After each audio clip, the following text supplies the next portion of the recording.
Here with Johns Hopkins after the Blue Jays sweep Wesleyan in the NCAA Sweet 16 to advance to the NCAA Division III Women's Volleyball quarterfinals, joined by Matt Troy, student athlete Simran Carlson, and Grace Reiniga. And Matt, you just open with a comment about the match, and then we'll have some questions.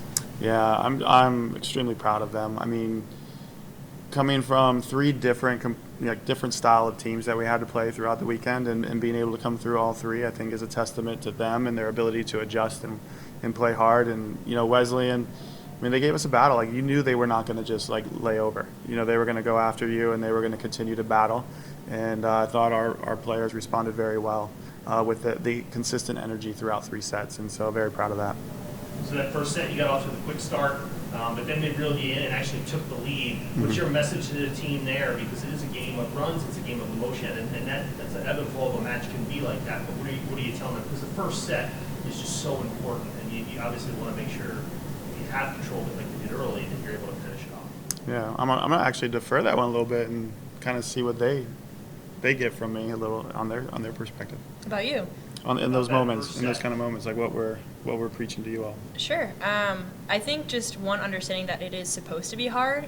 Wesleyan is an exceptional team.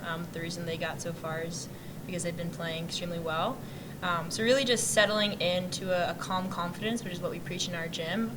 Not getting too excited about plays that maybe will set us back a few points, but really dialing into our own scout and our own game plan and being able to be adaptable.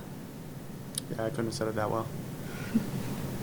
Obviously, we were able to pull out that first set, 2-point, 25-23. Then the second set, we just got on a roll. The emotion in the gym really took another step. Grace, just talk about that second set and how we were able to just take control early and just hold them off. And then the emotion of the gym. I know the students are away for Thanksgiving, but there was a pretty good turnout. It got pretty loud in there.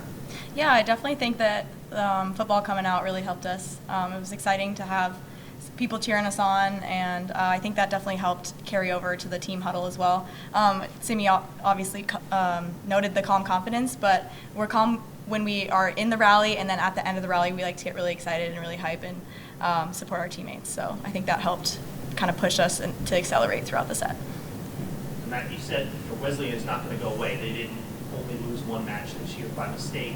So you win that second set comfortably, but you know that it's not going to be that way in the third set. What is your message to the team in between sets 2 and 3, where maybe people can start peeking ahead a little bit?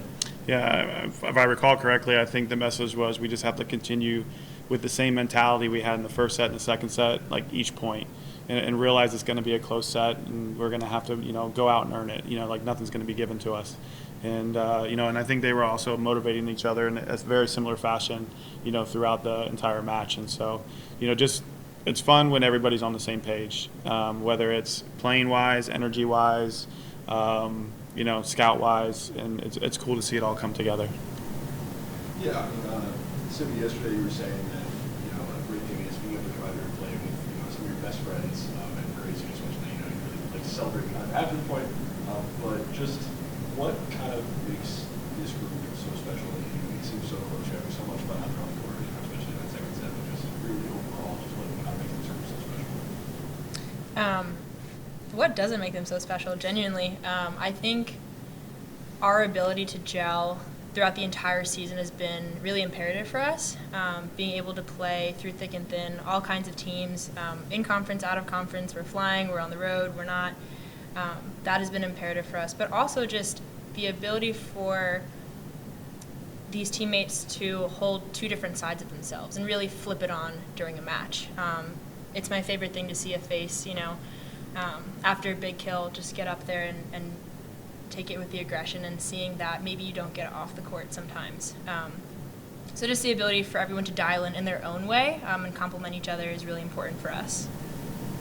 Andreas, kind of a similar question, but no secret, your grad transfer, your time has been short, but correct me if I'm wrong, it looked like you didn't take long for you to gel with the teammates, so just talk about quickly, what your experience has been like here at Hopkins this year.